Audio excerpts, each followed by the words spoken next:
안녕하세요.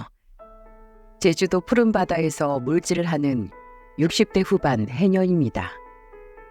바다를 일터 삼아 거친 파도에도 굴하지 않고 40년을 살았네요. 그러다 보니 바다 육지 할 것 없이 사연이 참 많기도 합니다. 하나 있는 아들도 잘 키웠으니까 이제는 작은 일에도 일이 일비하지 않고 살아가나 했죠.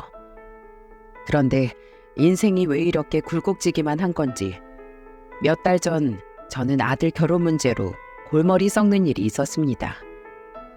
원래는 골치 아픈 일 물질하면서 훌훌 털었는데 이번 일은 저도 다른 사람들의 의견이 듣고 싶어 이렇게 사연을 쓰게 됐어요. 그러니 제 굴곡진 사연 들어주시고 부디 많은 조언 부탁드립니다. 저는 일찍 남편을 먼저 떠나보내고 혼자서 아들을 키웠어요. 제주도에서 신혼생활을 시작했던 저는 아들을 낳고 얼마 지나지 않아 바다에 남편을 뺏기고 말았죠. 바다에서 남편 잃고 해녀로 살면서 아들 키웠다고 하면 사람들이 참 지독한 사람이라고 해요. 그런데 어쩌겠습니까? 배운 게 도둑질이라고 물질 말고는 아들과 둘이 살 방법이 없으니까 다시 바다로 갈 수밖에 없었습니다. 제 남편은 유독 어려운 상황에 있는 사람을 보면 그냥 지나치지를 못하는 사람이었어요. 그래서 늘 다른 사람이 보는 남편은 좋은 사람이었지만 늘 어딘가 다치고 집에 오는 남편을 보는 가족 입장에서는 참 답답한 사람이었죠. 자기 몸 살릴 줄도 모르고 도움이 필요한 상황에 무조건 나서는 남편을 보면 저러다 언제 한번 큰 사고 나는 건 아닌가 노심초사였답니다. 그러다 하나뿐인 석현이가 태어난 지 얼마 안 됐을 때 정말 날벼락 같은 사고가 터진 거예요. 당시 집에서 어린 석현이를 보고 있는데 경찰서에서 남편이 응급실에 있다는 전화가 걸려온 겁니다. 그 전화를 받고 저는 반쯤 정신 나간 여자처럼 병원으로 달려갔습니다. 병원에 도착하자마자 그곳에 있던 경찰에게 물었어요. 제 남편 어딨어요? 대체 무슨 일이 있었길래 멀쩡히 출근했던 사람이 응급실에 있어요? 남편분이 공무원이시죠? 바다에 빠진 학생을 보고 구하려고 뛰어드셨던 것 같은데 안타깝게도 두 분 다 사망하셨습니다. 그때 경찰의 말에 저는 다리에 힘이 풀려 바닥에 주저앉아 버렸어요. 경찰 말로는 물에 빠졌던 청년을 보고 남편이 빠르게 달려갔지만 물에 빠져서 허우적거리는 사람을 혼자서 구하는 건 무리였을 거라고 하는 거예요. 지금이야 바닷가에 구조요원이 많이 있지만 40년 전에는 바닷가에 구조요원이 있는 게 흔치 않았죠. 결국 저는 석현이가 돌도 되기 전에 남편을 떠나보내야만 했습니다. 장례식이 끝난 후에도 한동안 남편이 바다에서 죽었다는 생각 때문에 물질도 못할 만큼 힘들었죠. 하지만 제가 슬픔에만 빠져 마냥 일을 안 할 수도 없는 일이었어요. 아무리 다른 일을 해보려 해도 영 손에 잡히지도 않고 돈도 잘 벌리지 않아서 어쩔 수 없이 전 다시 바다로 나갈 결심을 했던 겁니다. 해녀는 저승에 돈 벌어서 이승에 쓰는 여자들이라고 할 만큼 바다는 위험천만한 곳이었어요. 그래서 정말 혹시나 저마저 잘못될까봐 바다에는 절대 안 간다면서 다짐했었죠. 하지만 배고프다며 오는 석현이를 보자 사는 게 지옥이 되겠구나 싶어서 다시 해녀의 삶으로 돌아가게 됐습니다. 오로지 석현이를 위해 한 물질이 벌써 40년째가 됐네요. 새벽부터 바다에 나가 오전에는 물질을 하고 오후에는 밭으로 가서 일했습니다. 그렇게 바다와 육지를 오고 가면서 키운 석현이는 어떤 사람이 됐는 줄 아십니까? 정말 제주도 해녀의 근성으로 키워낸 석현이는 자랑스러운 변호사가 됐어요. 총명했던 아이라 안 먹어도 배부르게 해주던 어린 아들이었는데 이제는 변호사가 되어 제 어깨를 으쓱하게 해줍니다. 서울에서 지내던 석현이는 저녁이 되면 꼭 저한테 안부 전화를 했습니다. 하루도 빼먹지 않고 전화해 밥은 먹었는지 제가 아픈 곳은 없는지 물어봤죠. 그러다 한 번은 제가 다른 일 때문에 전화를 못 받았다가 뒤늦게 받은 적이 있었는데 석현이가 놀란 목소리로 말했습니다. 엄마, 전화 안 받아서 깜짝 놀랐잖아요. 다른 것 좀 하느라 핸드폰을 못 받지 뭐야. 제주도에 있는 엄마 땅으로 꺼질까봐 그래? 뭘 그렇게 놀라? 안 그래도 제주도에 엄마 혼자 지내는 거 마음에 걸리는데 전화까지 안 받으면 제가 걱정돼서 일이나 할 수 있겠어요? 아이고, 우리 아드님 언제 이렇게 커서 이 엄마 걱정을 다 하고 있을까? 걱정 마. 해녀 인생 40년이면 소도 때려잡으니까 걱정을 말어. 저는 대수롭지 않게 말했는데 석현이는 제주도에서 혼자 지내는 저를 많이 걱정하고 있었던 겁니다. 그때 석현이 말을 듣고 저는 괜히 가슴이 뭉클해지기까지 했어요. 남편도 없이 이 작은 아이를 어떻게 키우나 앞길이 까마득했는데 이제는 석현이가 저를 걱정하고 있는 걸 보니 다 키웠구나 싶었죠. 어느덧 30대 후반이 된 석현이가 전문직이라 그런지 주변에서 선자리도 참 많이 들어왔습니다. 주변에서는 석현이 소개 좀 시켜달라고 난리였지만 저는 한 번도 선 한 번 보라고 권유하진 않았습니다. 정말 사랑하는 사람을 만나서 살기 바랬던 마음이었죠. 그래도 내심 우리 석현이는 어떤 여자를 만날까 궁금하기도 했어요. 그저 착한 여자 만나 오순도순 잘 살면 더 바랄 게 없다고 생각했습니다. 근데 또 30 후반이 되도록 통 누구를 만나고 있는 것 같지 않아 걱정이 되긴 하더라고요. 그 후 석현이가 여름 휴가를 앞두고 집에 3박 4일 정도 있겠다면서 연락을 하는데 깜짝 놀랄 말을 했습니다. 이번에 여름 휴가 갈 때 여자친구랑 같이 갈게요. 만나는 여자가 있었어? 아이고, 얌전한 고양이가 부뚜막에 먼저 올라간다더니 어떤 여자야? 결혼 준비하려는 거야? 그렇게 됐어요. 1년 정도 만났는데 성격도 잘 맞고 좋아요. 아무래도 같은 변호사라 그런지 일적으로 도움되는 부분도 많아서 의지할 수 있는 사람이에요. 우리 아들 여자 보는 눈도 좋겠지. 이 엄마가 맛있는 거 잔뜩 해둘 테니까 꼭 같이 와. 저는 아들이 여자친구를 데리고 제주도로 온다는 말에 신이 났습니다. 누굴 만나도 제대로 소개시켜 준 적이 없었는데 3박 4일이나 있다 가겠다는 걸 보니까 정말 괜찮은 여자를 데려오는구나 싶었습니다.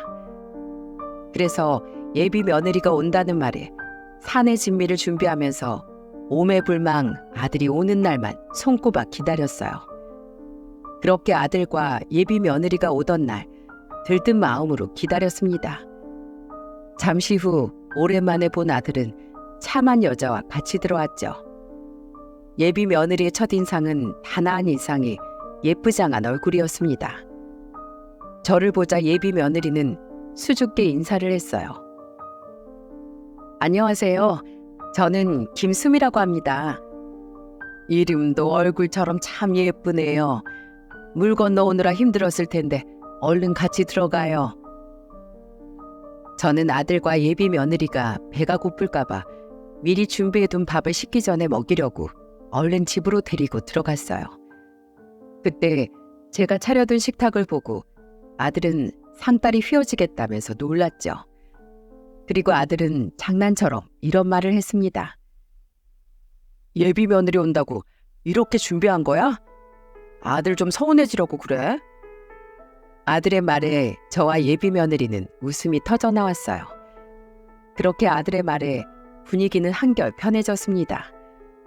저 혼자 늘 조용했던 집에 예비 며느리가 온다는데 대체 무슨 말을 어떻게 해야 되나 걱정했는데 아들의 장난에 긴장이 조금 풀렸죠. 식탁에 둘러앉아 저는 예비 며느리를 보며 말했습니다. 뭘 좋아하는지 몰라서 한다고 해봤는데 입맛에 맞을지 모르겠네요. 아니에요. 저 해산물 엄청 좋아해요. 그리고 저 그냥 딸이라고 생각하시고 말 편하게 해주세요. 부침성 좋은 예비 며느리는 저한테 딸처럼 생각해달라고 말하는 거예요. 그래서 저도 말을 편하게 하면서 이것저것 물어볼 수 있었죠. 단아한 얼굴에 부침성까지 좋은 예비 며느리를 마다할 시어머니가 있겠습니까? 그때 저는 아들이 정말 사람 제대로 볼 줄 아는구나 싶었습니다. 하지만 옛말에 사람은 길게 봐야 한다는 말이 있듯이 제가 본 건 예비 며느리 원래 성격 중 빙산의 일각이었어요. 지금 생각해보니까 며느리가 저한테 딸처럼 생각하고 말 편하게 하라고 한 순간부터 말을 참 많이 했었던 기억이 납니다. 같이 밥을 먹는 내내 밥이 입으로 가는지 코로 가는지 모를 정도로 쉴 새 없이 말을 하는 거예요. 그날 비행기를 타고 출발하는 순간부터 제주도에 도착할 때까지 있던 모든 일을 다 털어놓는 걸 보고 깜짝 놀랐죠. 첫인상과 다르게 예비 며느리가 수다스러운 면이 있길래 조금 놀라긴 했습니다. 그런데 아무리 좋은 말이라도 너무 과하면 힘들어지지 않습니까? 저는 밥을 먹다 말고 예비 며느리한테 넌지시 말했습니다. 하고 싶은 말이 많았나 본데 우선 밥부터 먹어. 나머진 이따가 밥 먹으면 들을게. 어머, 저도 모르게 그만 말이 많아졌네요. 어머님이 너무 편하게 해주시니까 저도 모르게 편했나 봐요. 우선 밥부터 맛있게 먹을게요. 엉뚱한 예비 며느리 모습에 저도 모르게 웃음이 나왔어요. 아들은 익숙한 듯 그냥 웃기만 하고 있었죠. 그래서 처음에는 참 밝은 사람이구나 싶어서 괜찮다 싶은 생각이 들었습니다. 말도 없고 꿍에 있는 사람보다야 100번 낫지 않습니까? 이때만 해도 예비 며느리가 참 밝구나 싶었죠. 하지만 식사 후 본격적인 대화를 나누기 시작할 때부터 어딘가 이상했습니다. 처음에 밥을 다 먹고 난 뒤 저는 커피를 한 잔씩 타주려고 했어요. 그런데 그때 예비 며느리가 믹스 커피를 들고 있는 저를 보면서 놀란 목소리로 이렇게 말했죠. 어머님, 설마 같이 마시자고 한 커피가 이 믹스 커피예요? 이건데 왜 그러니? 전 믹스 커피 안 마셔요. 아이스 아메리카노 없을까요? 얼음 들어간 시원한 커피 마시고 싶어요. 그리고 솔직히 제가 믹스 커피를 어떻게 마셔요? 저 이런 싸구려 커피 마셔본 적 없어요. 저는 갑작스러운 예비 며느리의 반응에 뭐라고 해야 할지 말문이 막혀버렸습니다. 예비 며느리가 대뜸 믹스 커피 못 마신다고 할 줄은 상상도 못했거든요. 그래서 혹시나 몸이 어디 불편해서 못 마시는 줄 알고 걱정스러운 목소리로 예비 며느리한테 물었죠. 왜 믹스 커피를 못 마셔? 혹시 몸이 어디가 안 좋아? 젊은 사람이 어디가 아프길래 믹스 커피를 못 마셔? 아니요, 제가 아파서 못 마시는 게 아니고 그냥 맛이 없어서 안 마셔요. 제 입맛에 안 맞는데 이걸 어떻게 마셔요? 예비 며느리가 밝은 목소리로 그냥 맛이 없어서 못 마신다길래 저는 당황했어요. 제주도에서 물질만 하니까 요즘 젊은 사람 만나볼 기회도 없고 아들도 워낙 주는 대로 잘 먹으니까 너무 당연하게 예비 며느리도 잘 마실 줄 알았죠. 그런데 또 한편으로는 여기가 카페도 아니고 어떻게 다 취향에 맞춰주겠습니까? 그래서 저는 제 옆에서 믹스커피 말고 아이스 아메리카노는 없냐면서 묻는 예비 며느리를 보며 말했습니다. 반찬 투정도 아니고 지금 무슨 커피 투정이야? 그럼 그냥 물 마셔. 이 허허벌판에 아이스 아메리카노가 어디 있겠어? 난 또 몸이 안 좋아서 못 마시는 줄 알았네. 내가 얼음 넣어줄 테니까 얼음물 시원하게 한 잔해. 제가 얼음물을 주겠다면서 말하자 예비 며느리는 어쩔 수 없다는 듯 알겠다고 하더군요. 처음에는 뜻밖의 반응에 당황하긴 했는데 없는 걸 어떻게 해주나 싶어 그냥 시원한 물 한 잔을 떠줬습니다. 결국 아들과 저만 커피를 마시고 예비 며느리는 얼음물을 마시면서 대화를 시작하게 됐어요. 저는 예비 며느리에게 궁금했던 것들을 물어봤습니다. 예비 사돈댁이 궁금했던 저는 이것저것 물어봤는데 사업을 하는 집안이었어요. 들어보니까 안사돈은 가정주부로 집에만 있었고 바깥사돈은 개인 사업을 하고 있었죠. 그래서 괜히 저희 아들이 꿀리진 않을까 걱정이 들기까지 했습니다. 그런데 그때 예비 며느리가 이런 제 속도 모르고 정말 해맑은 얼굴로 저를 보며 이렇게 말하는 거예요. 어머님, 혹시 저희 결혼하면 서울 와서 같이 사실 건 아니시죠? 뭐? 내가 서울을 왜 가? 너 나 모시고 살려고? 아휴, 아니요. 주변에서 다들 걱정하더라고요. 홀어머니 혼자 아들 키워낸 집은 아들 장가 보낼 때 서방이랑 아들을 동시에 뺏기는 기분이라면서요. 그래서 홀어머니가 며느리 질투하느라 신혼집까지 쫓아올지도 모른다고 하던데요. 그래서 물어본 거예요. 결혼 후에 시어머니가 될 사람한테 하는 예비 며느리의 질문 어떻게 들리시나요? 저는 이 질문을 듣고 좀 불쾌했어요. 예비 며느리가 눈치가 없어서 저런 질문을 하는 건지 아니면 나한테 신혼집 자주 오지 말라고 벌써부터 눈치를 주는 건가 하는 생각까지 들었습니다. 제가 어처구니 없는 표정을 하니까 아들은 예비 며느리한테 무슨 그런 질문을 하냐며 다그쳤어요. 그러자 예비 며느리가 억울하다는 듯이 말하는 겁니다. 이런 문제는 제대로 짚고 넘어가야 나중에 어머님이랑 나도 편하게 지낼 수 있지. 결혼했는데 갑자기 같이 살게 되면 난 어떻게 살아? 너는 걱정도 팔자다. 이 좋은 제주도를 두고 왜 꽉 막힌 서울로 가겠어? 네가 나한테 서울 오라고 바짓가랑이 붙들고 매달려도 안 갈 테니까 그 엄한 소리 하려거든 하지 마. 어머님, 혹시 화나신 건 아니죠? 저는 그냥 어머님이랑 작은 오해 없이 지내고 싶어서 그랬던 거예요. 됐다.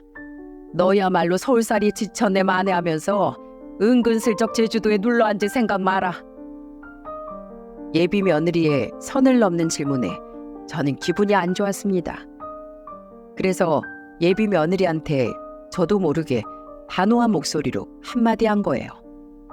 결국 저는 커피 마시면서 여러 대화를 나누려다가 쓸데없는 말에 기분만 상해버렸어요. 그날 저녁 아들은 제 방으로 와서 저한테 조심스럽게 묻더군요. 엄마, 아까 기분 안 좋으셨죠? 나쁜 애는 아닌데 가끔씩 저렇게 눈치 없을 때가 있어요. 내가 언제 너 결혼하면 나 데리고 살라고 한 적 있니? 나는 너 장가 가도 여기서 쭉 혼자 살 거야. 근데 왜 아무 생각도 없던 사람을 아들 뺏기고 심술 부릴 사람으로 만들어? 최근에 결혼한 친구가 시어머니랑 같이 살게 됐는데 그게 신경 쓰였나 봐요. 오늘 엄마가 직접 말했으니까 앞으로는 그런 무례한 질문 안 할 거예요. 벌써 싹이 글렀어. 여기 있는 내내 내 속을 다 뒤집어 놓고 가겠구만 뭘. 저도 모르게 아들한테 퉁명스러운 대답이 나왔어요. 첫날부터 시집살이 할 것 같은 시어머니 취급을 당했는데 기분이 좋을 리가 없었죠. 그런데 아들의 말을 들어보니까 예비 며느리 친구 중에 최근 결혼한 친구가 갑작스런 일로 시어머니와 같이 살게 되면서 걱정을 하는 것 같다는 겁니다. 솔직히 아들의 해명도 탐탁지 않았죠. 저 같은 경우에는 아들과 예비 며느리가 휴가처럼 3박 4일 쉬러 왔던 것처럼 만약에 제가 아들 보러 서울 갔을 때 잠깐은 자고 갈 수 있는 거 아닙니까? 제주도와 서울은 엄청 먼 거리인데 당연히 어떻게 하루만 딱 보고 오겠어요. 그래서 저는 예비 며느리가 결혼 전부터 선을 긋는 것 같아 기분이 안 좋았는데 다음 날은 정말 가관이었죠. 그 다음 날에는 제가 새벽에 물질을 나가야 했어요. 보통 물질 한번 나가면 새벽에 나가 오후 점심이 조금 지난 시간에 들어오는 게 보통이었습니다. 다음 날 괜히 싫어온 애들 깨우고 싶지 않아 조용히 새벽에 일을 하러 나갔죠. 새벽에 나가 물질을 하고 오후쯤 무트로 돌아왔는데 저를 기다리고 있는 아들을 보고 깜짝 놀랐어요. 당연히 집에 있을 줄 알았던 아들이 저를 기다리고 서 있는 걸 보고 놀란 목소리로 말했죠. 석견아, 집에서 쉬고 있지 뭐하러 왔어? 그냥 엄마 일하러 간 것 같길래 배고플까봐 밥 좀 차려두고 나왔어요. 뭐? 네가 밥을 차렸어? 이야, 이게 얼마 만에 받아보는 아들 밥상이야. 내가 말년에 호강하는구나. 아들의 말에 저는 피곤함도 잊은 채 아들과 같이 집으로 향했습니다. 어릴 때 석현이가 저를 기다리면서 밥을 차렸던 때가 생각이 나기도 하고 오랜만에 받아보는 밥상에 설레는 마음으로 집으로 갔습니다. 그런데 저의 이런 기대가 한 번에 부서지고 말았어요. 저는 석현이와 집에 도착하자마자 눈앞에서 벌어진 광경에 입이 떡 벌어졌어요. 왜냐면 석현이가 차려놓고 나간 밥상을 예비 며느리가 먹고 있는 겁니다. 진짜 기가 막혔어요. 그때 아들이 예비 며느리를 보고 소리치며 말했습니다. 그걸 왜 먹고 있어? 내가 나갈 때 분명 우리 엄마 모시고 와서 같이 먹자고 했잖아. 아니, 어머님 모시러 나간 사람이 한참 지나도 안 오길래 어머님 모시고 외식하러 간 줄 알았지. 그럼 전화해서 물어봤어야지. 왜 혼자 판단해서 먹고 있어? 일하고 오시면 얼마나 힘드신데. 그리고 배가 고팠으면 좀 차려 먹지. 그걸 먹고 있으면 어떡해? 배고파서 그랬어. 아침도 못 먹었는데 배가 고플 수밖에 없잖아. 예비 며느리는 배가 고팠다면서 아들이 해둔 갈비찜을 반이나 먹었더군요. 아들은 답답한 듯 한숨을 내쉬었습니다. 처음에는 예비 며느리가 밥을 먹고 있길래 무슨 밥인지 모르고 먹은 줄 알았어요. 그런데 다 알고도 먹었다니까 기가 막혔죠. 그때는 오전 내내 물질하느라 힘들어서 식탁에 앉으면서 말했습니다. 배가 고팠다니까 뭐 먹는 거야 이해하는데 석현이가 말하고 갔으면 좀 그냥 차려서 먹질 그랬어. 다른 곳 가서 어른 밥상 혼자서 막 먹고 그러면 부모한테 뭘 배워왔냐고 욕하는 거야. 널 자랑스럽게 생각하는 부모님 욕먹이면 좋겠니? 나이가 들수록 사람은 행동을 가볍게 하면 안 되는 거야. 어머님, 혹시 제가 먼저 밥 먹고 있다고 저희 부모님 욕하실 거예요? 아니, 내 말은 그게 아니라 어디 가서 이렇게 하면 남들이 뭐라고 한다는 거지. 그럼 어머님도 욕할 수 있다는 거네요? 욕하지 마세요. 다음에는 안 먹을게요. 와, 정말 태어나서 이런 사람 처음 봅니다. 이날 물질해서 힘들지만 않았어도 버럭 화를 냈을 텐데 도무지 말이 안 통해서 대화를 할 수가 없었어요. 듣는 분들도 어이없지 않습니까? 그날 결국 아들이 차려준 갈비찜은 며느리가 냄비째 먹다가 남긴 걸 먹었어요. 아들이 괜히 미안해하길래 저는 괜찮다면서 아들을 달랬습니다. 밥을 먹는 내내 며느리는 아직 식사가 끝나지 않았는지 저랑 계속 같이 먹는 거예요. 결국 며느리랑 저랑 밥을 같이 먹은 저는 정말 약이 바짝 올랐죠. 대놓고 나쁘다고 할 수도 없고 그렇다고 완전 착한 그런 사람 같다는 생각도 안 들었거든요. 정말 답답했던 와중에 그날 저녁 제대로 터지고 말았습니다. 아들도 왔고 예비 며느리도 와서 외식을 하러 나갔어요. 집 근처에 있던 곳인데 전복 요리를 하는 식당으로 걸어가는데 앞쪽에 한눈에 봐도 뚱뚱한 사람이 눈에 들어왔습니다. 그런데 그때 예비 며느리가 뭐라고 했는 줄 아십니까? 본인은 목소리를 낮게 한다고 했겠지만 들으려고 집중하지 않아도 주변에서 들릴 것 같은 소리로 말했습니다. 우와, 어머님, 저 태어나서 저렇게 뚱뚱한 사람 처음 봐요. 앞에 가는 뚱뚱한 아주머니를 보고 예비 며느리가 이렇게 말하는 거예요. 솔직히 대통령 없는 자리에선 나라님 욕도 한다는 말 있지 않습니까? 그런데 그것도 당사자가 없는 자리에서 해야 되는데 그날은 예비 며느리가 바로 앞에 있는 사람을 보며 놀란 목소리로 말하니까 너무 깜짝 놀랐어요. 주변에 뚱뚱하다고 할 만한 사람은 그 사람 한 명뿐이었고 결국 앞에 가던 뚱뚱한 사람은 걸음을 멈추고 뒤를 돌아보았죠. 정확히 예비 며느리를 쏘아보고는 싸움이 날 뻔했던 걸 아들이 겨우 말렸습니다. 그리고 아들은 예비 며느리를 보면서 말조심 좀 하라면서 다그쳤어요. 그런데 예비 며느리는 뭐가 그렇게 억울한지 아들을 보며 말했습니다. 내 눈으로 보고 느낀 걸 내 입으로 말하는데 뭐가 문제야? 내가 거짓말한 것도 아니고 답답해 죽겠네. 무슨 7살짜리 애를 데리고 다니는 것도 아니고 듣다 너무 답답해서 예비 며느리를 보며 소리쳤습니다. 예, 너한테만 눈 달려있는 거 아니야. 세상 사람 전부 다 눈 있고 입 있어. 근데 보고 들었다고 전부 말하고 사면 어떡하니? 네가 네 맘대로 뱉은 말 듣는 상대방 귀도 생각을 해야 될 거 아니야. 너 진짜 변호사 맞아? 왜 그렇게 철이 없고 푼수 같아? 저 그래도 일할 땐 승소율도 높고 꽤 인정받고 있어요. 저는 그냥 어머님이랑 장난치면서 더 친하게 얘기하고 싶어서 그랬어요. 원래 여자 둘이 친해지려면 다른 여자 하나 욕하면서 친해지는 거래요. 그렇게 친해진 관계가 친한 사이라고 할 수 있겠어? 보고도 못 본 척, 들어도 못 들은 척 하고 살아야 주변에 적이 없는 거야. 본의 아니게 며느리한테 잔소리를 늘어놨어요. 하지만 그렇게 안 하면 제 말을 못 알아먹을 것 같았죠. 진짜 이런 예비 며느리가 변호사라는 게 놀라웠습니다. 그런데 말을 다른 사람 눈치 안 보고 직설적으로 하는 성격이 일할 땐 장점이 되는 건지 일할 때는 아무런 문제가 없다는 거예요.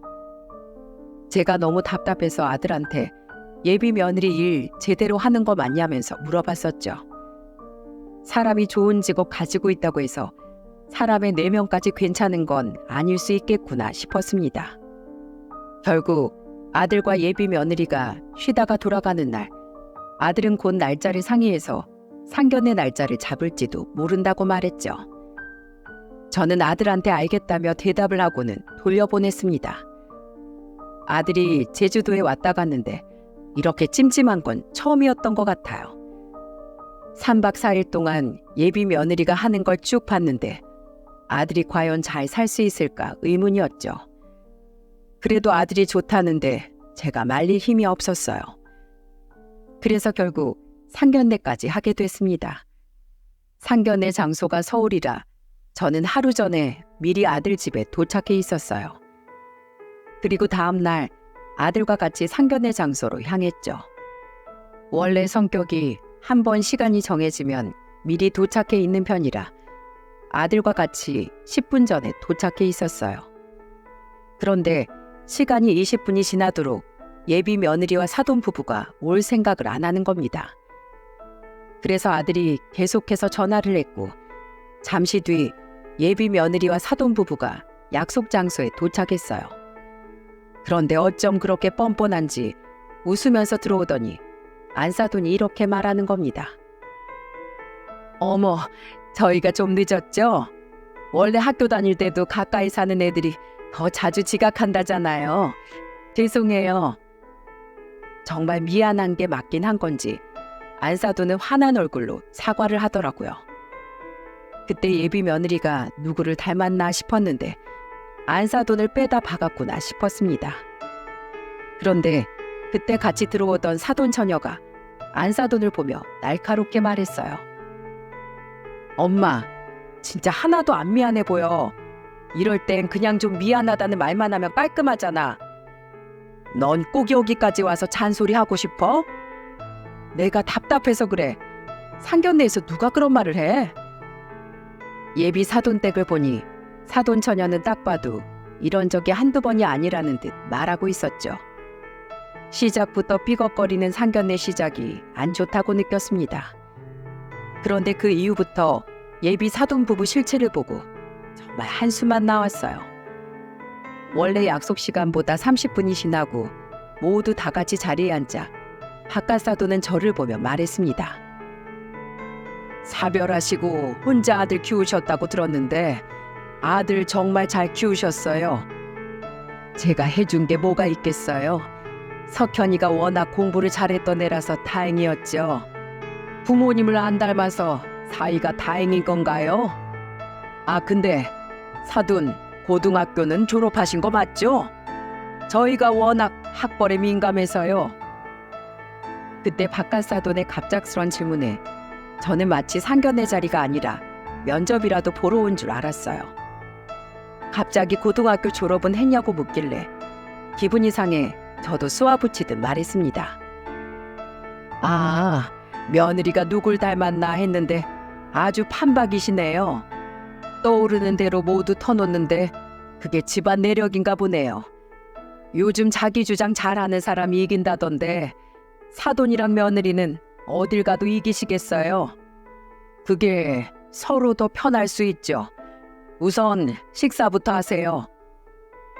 제가 비꼬듯이 욕을 해도 못 알아먹는 걸 보니까 아예 둘 다 듣고 싶은 말만 듣고 듣기 싫은 말은 아예 안 듣는 것 같았죠. 정말 아들 상견례만 아니었으면 진작 자리를 박차고 나갔을지도 모릅니다. 하지만 아들이 좋다는데 제가 협조를 해야 되지 않겠습니까? 그런데 예비사돈은 뭐가 그리 마음에 안 드는지 갑자기 꼬투리를 잡으며 묻기 시작했어요. 특히 안사돈이 저를 보며 이렇게 말하더군요. 저는 딸 변호사 만들려고 서울에서 유명하다는 학원 다 쫓아다니면서 가르쳤거든요. 근데 사돈은 아들 교육에 전혀 신경 안 쓰셨다면서요? 자기 공부 알아서 하는 거지 제가 시킨다고 하겠나요? 그리고 안 시켜도 알아서 워낙 잘하던 애라 걱정이 없었어요. 학교 공부 잘하면 됐지 학원 공부를 뭐하러 시켜요? 나중에 사교육 없이 자식 변호사 만들기 뭐 이런 거 책 쓰셔도 되겠어요. 근데 꼭 애들 학원 보낼 돈 없는 부모들이 사교육이 쓸데없다고 하더라고요. 그냥 솔직하게 돈 없어서 못 보낸다고 하면 될걸. 왜 그러나 몰라. 마지막 자존심인가 봐요. 안사돈은 사교육 이야기를 하면서 갑자기 돈이 있네 없네 얘기까지 했어요. 그런데 뉘앙스가 꼭 제가 돈이 없어서 석현이를 혼자서 공부하게 만든 사람처럼 말하는 겁니다. 그때부터 안사돈이 뭔가 눈치가 이상했죠. 그래서 저는 안사돈을 보고 예비 며느리를 보고 느꼈던 걸 은근히 흘렸습니다. 근데 사교육 받고 큰 애들 보니까 꼭 다 알려줘야 알더라고요. 기본적인 눈치가 없다고나 할까요? 하나부터 열까지 다 알려줘야 알아먹고 영 보기 안 좋았어요. 나이 먹고도 눈치 없으면 누가 좋아합니까?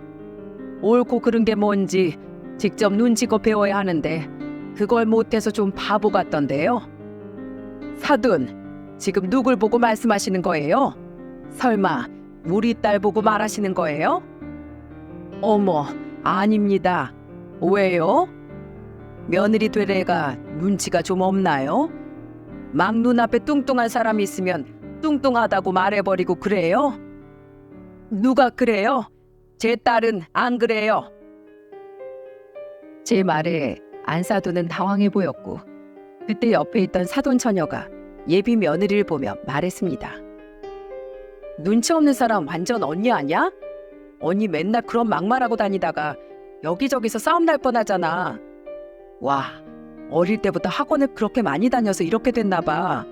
언니 어떡하냐? 사돈 처녀는 옆에서 예비 며느리를 놀렸어요.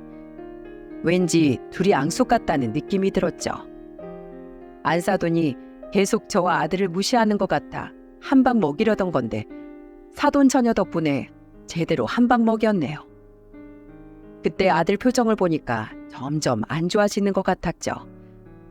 혹시나 이 자리에서 제가 말을 너무 막 하는 것 같아 불편해서 그런가 싶어 아차 싶었습니다. 저는 괜히 예비사돈이 아들을 무시하게 될까봐 저도 같이 세게 나가려고 했던 건데 그 모습을 아들이 불편해할 줄은 몰랐죠. 그래서 그때부터 말을 좀 줄여야겠다 싶었습니다. 그런데 돌아가는 상황을 가만 보니까 예비 사돈 부부는 저희 집이 본인 집안과 급이 안 맞는다고 생각했던 것 같아요. 상견례 내내 돈 타령을 하는데 노이로제 걸리는 줄 알았네요. 대화가 진행될수록 아들 표정은 점점 굳어지고 사돈 부부는 금전적인 눈치를 주기 시작했죠. 그러다 신혼집 이야기가 나왔는데 그때 바깥사돈이 저를 보면서 이렇게 말하는 겁니다. 결혼할 때 보통 집은 남자들이 해와야 되는 건데 설마 대출 껴서 사오실 건 아니죠? 제가 듣기로 신혼집은 둘이서 모은 돈이랑 대출 조금 받아서 한다고 하던데요. 대출이라뇨? 저는 제 자식들 키울 때 애들 앞에 대출이라는 건 생각해 본 적도 없습니다. 근데 이제 와서 결혼하는데 대출이라뇨? 그럼 그 대출금은 사위가 혼자 갚는 겁니까? 둘이 사는 집인데 같이 갚아야죠. 서울의 신혼집을 어떻게 대출 없이 구합니까? 그거 너무 욕심이죠. 그리고 요즘에는 신혼부부들 다 대출 끼고 산다는데 부모라고 해서 꼭 신혼집을 다 해줄 필요가 있나요? 세상에 서울의 신혼집을 대출 없이 구할 수 있는 사람이 몇이나 될까요? 결혼할 때 집은 남자가 해야 된다면서 괜히 저한테 눈치를 주는 겁니다. 그래서 저도 몇 마디 했더니 갑자기 바깥사돈이 정색을 하는 얼굴로 저를 보며 말했습니다. 사돈, 제가 이런 말까진 안 하려고 했는데 돈이 없으면 그냥 없다고 하세요. 괜히 남들은 대출 끼고 산다는 핑계 대면서 말하면 마음이 편하세요? 가만 보니까 해녀 주제에 아들 하나 잘 키워서 팔자 펴보려는 것 같은데 천만에요. 팔자 바꾸는 게 쉬운 줄 압니까? 뭐요? 팔자를 펴요? 지금 말 다 하셨어요? 여자 팔자 뒤웅박 팔자라고 해도 과부 팔자는 쉽게 안 바뀌어요. 왔다. 해녀 주제에 팔자 한번 피셨네. 지금 아들 덕 보려고 그러는 거죠? 바깥사돈의 말에 저는 기가 막혔습니다. 이게 상견례 자리에서 나눌 이야기랍니까? 너무 어이가 없어서 자리를 박차고 나가려는 순간 석현이가 자리에서 벌떡 일어나더니 밥을 먹던 밥숟가락을 든 거예요. 그러더니 그 밥숟가락을 높이 들고는 바깥사돈 귀싸대기를 내리쳤습니다. 저는 갑자기 벌어진 상황에 너무 놀라 석현이를 멍하게 바라만 봤어요. 그때 석현이한테 귀싸대기를 맞았던 바깥사돈은 바닥에 철퍼덕 넘어진 채 뺨을 잡고 일어났습니다. 그리고 석현이는 삿대질을 하면서 소리쳤어요. 야, 너 뭐하는 놈이야? 갑자기 멀쩡한 사람 뺨을 쳐? 너 변호사 맞아? 너 양아치 건달이지? 양아치 건달은 그쪽이지. 과부 팔자? 당신이 뭔데 우리 엄마 인생을 함부로 무시해? 당신이 뭔데? 돈 있으면 다야? 나는 돈만 알고 사람 귀한 줄 모르는 당신 같은 사람들이랑 같이 살 생각 눈꼽만큼도 없어. 석현이는 저를 얕잡아 보던 바깥사돈한테 화가 단단히 나 있었습니다. 그러자 석현이한테 예상치 못하게 한 방 먹은 바깥사돈은 더 언성을 높이더니 석현이를 보며 소리쳤어요. 야, 너 변호사 됐다고 지금 까부는 거야? 돈 없으면 전문직이고 뭐고 다 소용없어. 네가 알기나 해? 그래봐야 개천에서 난 용은 개천을 벗어날 수가 없다고. 너 그거 알고 내 딸이랑 결혼해서 팔자 바꿔보려고 한 거잖아. 내 말이 틀려? 웃기고 있네. 당신 딸한테 물어봐. 누가 쫓아다녀서 만나게 된 건지. 당신 딸이 매일같이 도시락 해다 주고 편지도 매일같이 보내다가 어쩌다 눈 맞은 거니까 당신 딸한테 물어봐. 뭐야? 너 지금 뚫린 입이라고 내 딸에 대해서 함부로 말해? 이런 그지 새끼가 어딜 잘났다고 떠들어. 너 이 그지 새끼, 너 이리 와. 바깥사돈은 석현이를 한 대 칠 것처럼 난동을 부렸고 저는 그때 옆에 있던 물통을 들고 바깥사돈한테 물을 뿌렸습니다. 그리고 식탁에 있던 국자를 들고 바깥사돈을 보며 소리쳤어요. 지금 내 새끼한테 그지 새끼라고 한 거야? 너 대한민국 해녀가 얼마나 독한지 나한테 맛 좀 볼래? 어딜 감히 내 새끼한테 그지래. 이런 교양머리 없는 집구석이랑은 절대 결혼 못해. 제가 국자를 들고 흔드니까 안사돈은 소리를 지르다 그냥 뛰쳐나가 버렸고 예비 며느리는 겁에 질려서 식당 구석을 갔습니다.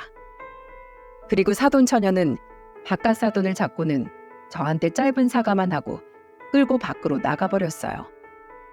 순식간에 아수라장이 된 상견례 장소에는 저와 석현이 예비 며느리만 남아있었어요. 그때 아들이 예비 며느리한테 가서 단호한 목소리로 말했습니다. 나는 어떻게든 너 눈치 없는 거 이해하면서 살아보려고 했어. 그래도 속은 나쁜 애가 아닐 수 있으니까. 너 그런데 아까 밖에서 친구랑 통화할 때 우리 집 털면 먼지만 나오는 집이라고 욕하더라? 그러면서 뻔뻔하게 이 자리에 앉을 수가 있어? 오빠, 미안해.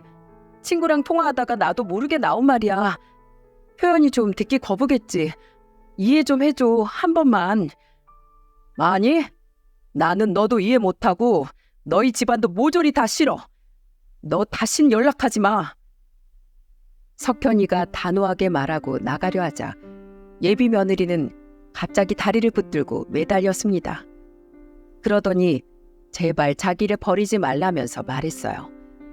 꼭 비련의 여주인공처럼 오는 예비 며느리를 떼어놓고 저는 이렇게 말했죠. 아들이 좋다고 해서 그동안 좋게 보려고 해봤는데 솔직히 네가 생각해도 너무했다 싶지 않어? 내 아들이 싫다면 나도 싫다. 그러니까 다신 이런 식으로 석현이 찾아오기만 해봐. 다시는 석현이한테 매달리지 말라고 엄포를 하고 나왔어요. 석현이는 식당을 나오자마자 눈물을 글썽거렸습니다. 저도 저지만 누구보다 상처받았을 사람이 석현이라는 생각이 들었죠. 그래서 말없이 석현이의 등을 토닥였어요. 그러자 석현이는 저를 보며 미안한 목소리로 말했습니다. 엄마, 죄송해요. 제가 너무 사람 볼 줄을 몰랐어요. 저 때문에 괜히 엄마까지 힘들게 했어요. 아니야. 나는 너 때문에 힘들었던 적 한 번도 없어. 오히려 너만 보면 힘이 나서 엄마 물질할 때도 전복도 3개씩 따고 그랬어. 너 알지? 해녀가 전복을 바다에서 따려면 어려운 거 너 알잖아. 나는 석현이 너만 떠올리면 좋았던 일뿐이니까 걱정하지 말어. 돈 없는 엄마라 내가 미안하다. 아니에요. 전 엄마한테 받은 게 더 많아요.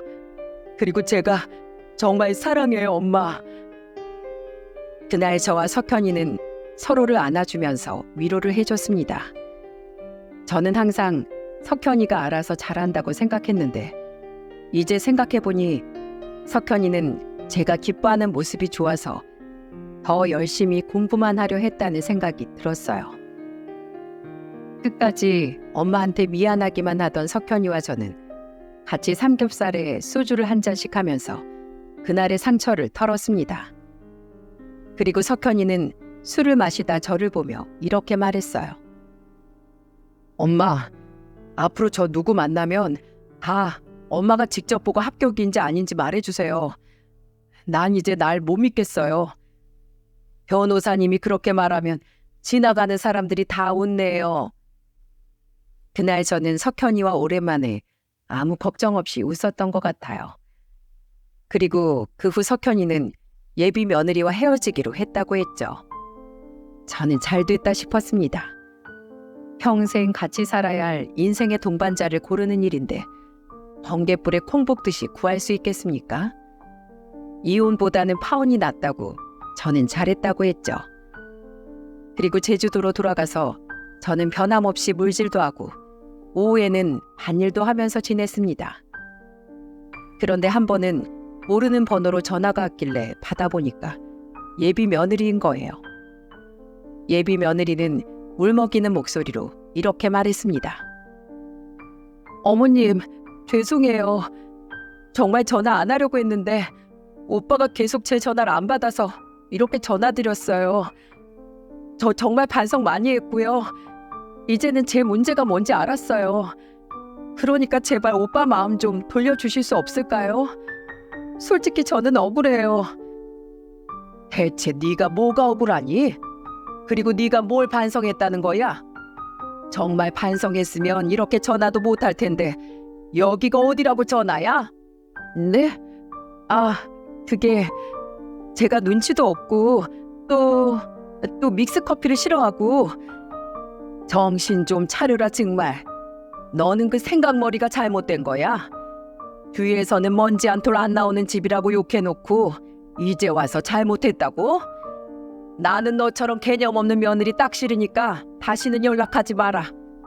그리고 너 석현이 찾아갔다가 나한테 걸리면 내가 가만 안 놔둘 거야. 알겠어? 예비 며느리는 제 호통에 놀랐는지 전화를 끊어버리더군요. 끝까지 어른 전화 마음대로 끊어버리는 걸 보니 정신 차리기는 글렀다는 생각이 듭니다. 그 후 예비 며느리는 2달 정도 석현이가 일하는 곳을 찾아갔다고 하더군요. 매일같이 전화에 문자까지 보내고 심지어는 일하는 곳까지 찾아가 접근 금지 명령까지 받았답니다. 왜냐하면 퇴근하는 석현이를 보자마자 달려가 안기는 바람에 신고를 안 할 수가 없었죠. 결국 경찰 신고까지 당하자 그때서야 예비 며느리는 석현이를 포기했어요. 진짜 그제서야 석현이는 완전히 끝났다면서 좋아했죠. 지금은 열심히 일하면서 헬스도 하고 자유롭게 살고 있답니다. 이제는 결혼에 관심도 없다면서 가끔씩 무료 법률 상담 봉사도 하면서 지내요. 제 아들이지만 무료 법률 상담을 하러 다닌다고 했을 때는 정말 멋있었어요. 시골의 법을 몰라서 억울한 일을 당한 어르신들께 법률 상담을 도와주고 있죠. 너무너무 기특해서 하늘에 있는 남편도 흐뭇해할 것 같아요. 석현이가 겪은 일은 이렇게 일단락됐습니다. 오히려 석현이는 그때 결혼을 안 한 게 다행이라고 합니다. 그만큼 잘못됐다고 생각했을 때 바로잡는 게 중요한 것 같네요. 괜히 꾸역꾸역 끌고 가면 그게 제일 후회되는 일이 될지도 모르니까요. 그러니 여러분들도 긴가민가 하는 일이 있다면 때로는 과감한 선택을 해보세요. 그런 선택들이 인생을 좀 더 좋은 방향으로 끌어줄 겁니다. 모두들 제 사연 어떠셨나요? 늙으니까 하소연하다 보니 길어졌는데 그래도 끝까지 들어줘서 감사드립니다.